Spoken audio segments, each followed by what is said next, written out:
اور سیدھی لے کر عرش میں پیش ہوتی ہے، اس عاشق کی روح کو وہاں ملاقات نصیب ہوتی ہے، اور فرمایا جاتا ہے کہ اب میری ملاقات کے سجدہ کرتی ہے عاشق کی روح، مومن کی روح، مومن کامل کی روح۔ حکم ہوتا ہے کہ اب اس سجدہ اور ملاقات کے بعد اس کو قبر میں لے جاؤ۔ تو اس کے بعد مومن کامل عاشق کی روح قبر میں جاتی ہے، پہلے اپنی ملاقات کر کے اس روح کو صاف اور پاک کرتا ہے، بعد میں مصطفیٰ کی ملاقات کے لیے قبر میں بھیجتا ہے۔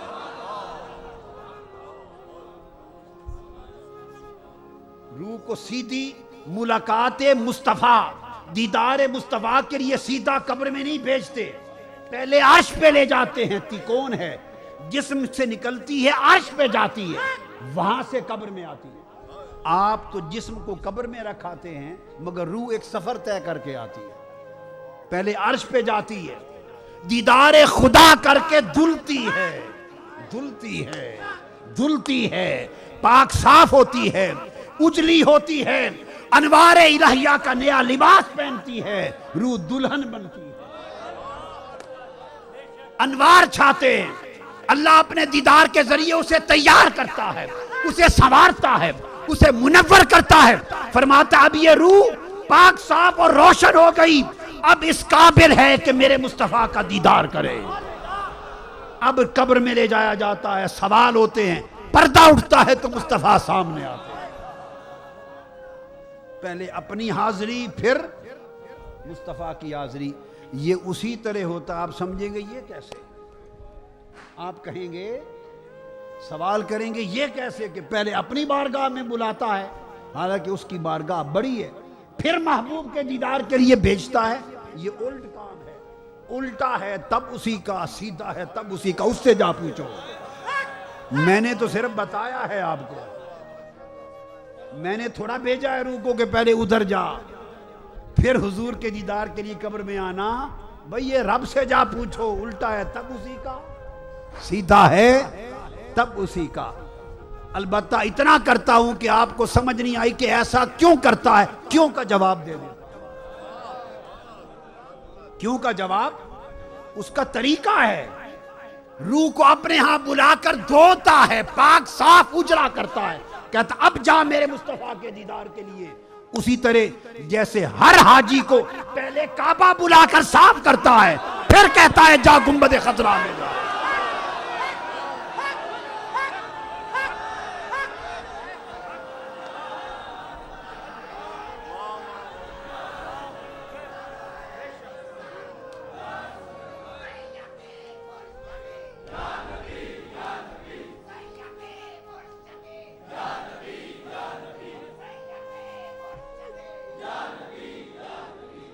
کعبہ بلاتا ہے، رلا رلا کے دھوتا ہے، پاک صاف کرتا ہے، اجلا کرتا ہے، گناہوں کے دھبے دھوتا ہے، رلاتا ہے، توبہ کرواتا ہے، کعبے سے لپٹاتا ہے، غلاف تھماتا ہے، طواف کرواتا ہے، کہتا ہے بندے اب اجلی ہو گئی تیری روح، اب جا میرے یار کی ملاقات کے لیے، اب آ میرے یار کی ملاقات کے لیے، اب تو مدینہ میں آنے کے قابل ہے۔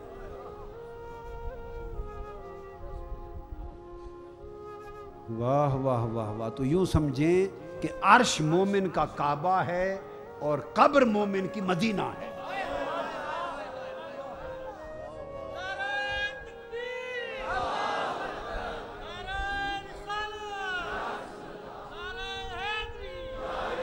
تو ملاقات کے لیے وہاں بلاتا، اس کا طریقہ سنت یہ ہے، اور سارا دن گزرتا ہے بندے کا عاشق لو۔ یہ تو ہے کہ عاشق موت کی شام کے انتظار میں تڑپتے ہیں کہ وہ وقت آئے، ان کو پتہ کیوں تڑپتے ہیں، ان کو پتہ ہے لمحہ ملاقات آ رہا ہے۔ ایک تو یہ تڑپنا، ایک عاشق کا تڑپنا عمر بھر کا ہوتا ہے یہ، اور ایک تڑپنا عاشق کا ہر روز کا ہوتا ہے، وہ شام کے لیے تڑپتا ہے، دن مشکل سے گزارتا ہے تاکہ شام کے اندھیرے آ جائیں، جب ساری مخلوق سو جاتی ہے اپنے کام کاج کر کے، ہر کوئی اپنے اپنے بستروں پہ جا کے لیٹ جاتا ہے، اور عاشق تنہا رہ جاتا ہے اور مصلے پر کھڑا ہوتا ہے اندھیرے میں، رات کے اندھیرے میں، ادھر سے یہ مصلے پہ کھڑا ہوتا ہے، ادھر سے وہ عرش سے مولا آسمان دنیا پہ آ جاتا ہے اور آواز دیتا ہے کوئی مجھ سے ملاقات کرنے والا۔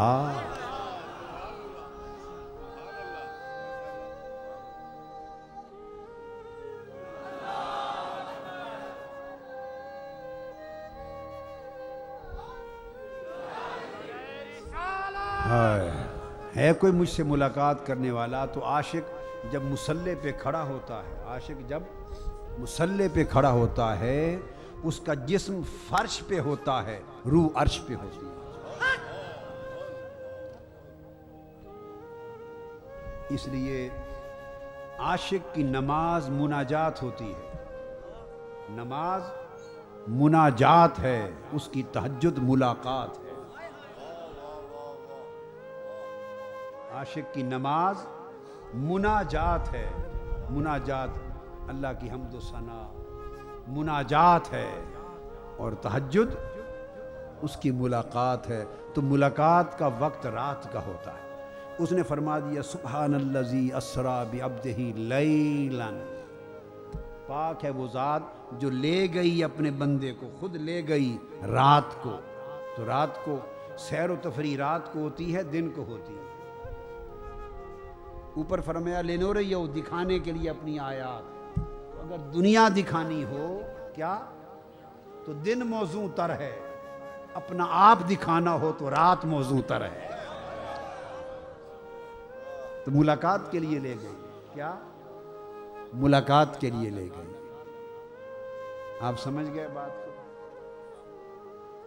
پھر معراج کا سفر، آقا علیہ السلام کا معراج کا سفر 3 حصوں میں ہوا۔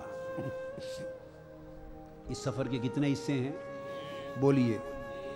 ایک مسجد حرام سے مسجد اقصیٰ تک، بولیے مسجد، یعنی مکہ سے بیت المقدس تک ایک حصہ سفر کا۔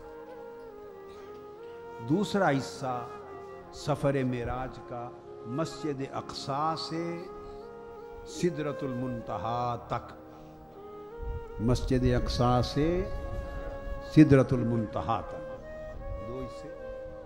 پھر تیسرا حصہ سدرۃ المنتہا سے شروع ہو کر قاب قوسین او ادنا تک، 3 حصے آقا کے معراج کے سفر کے۔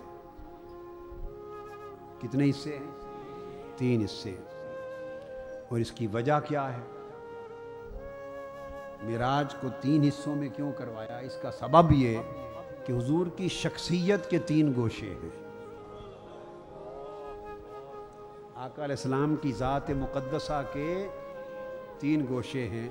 ایک ہے گوشہ بشریت، ایک ہے گوشہ بشریت، وہ اس دنیا کے لیے، ایک ہے گوشہ نورانیت اس دنیا کے لیے، اور ایک ہے گوشہ حقیقت، وہ اس دنیا کے لیے جو دنیا ہی نہیں، سب دنیاؤں سے بالا ہے، لا مکان کے لیے۔ 3 گوشے۔ اللہ نے چاہا کہ محبوب آپ کا معراج ایسا ہو کہ آپ کی ہستی اور آپ کی ذات کے ہر گوشے کو جدا جدا معراج ہو جائے۔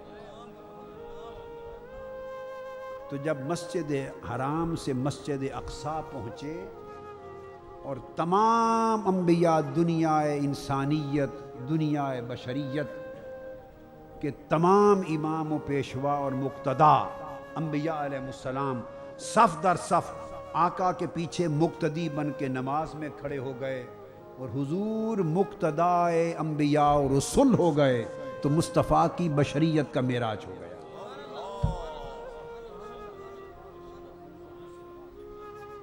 عالم بشریت کے کل امام، عالم بشریت کے کل پیشوا، عالم بشریت کے کل مقتدا انبیاء اور رسول، جب وہ سب حضور کی اقتداء میں صف در صف کھڑے ہو گئے اور حضور ان کے امام ہو گئے، تو حضور کی بشریت کی معراج ہو گئی۔ مسجد اقصیٰ حضور کی بشریت مقدسہ کے معراج کا مقام تھا۔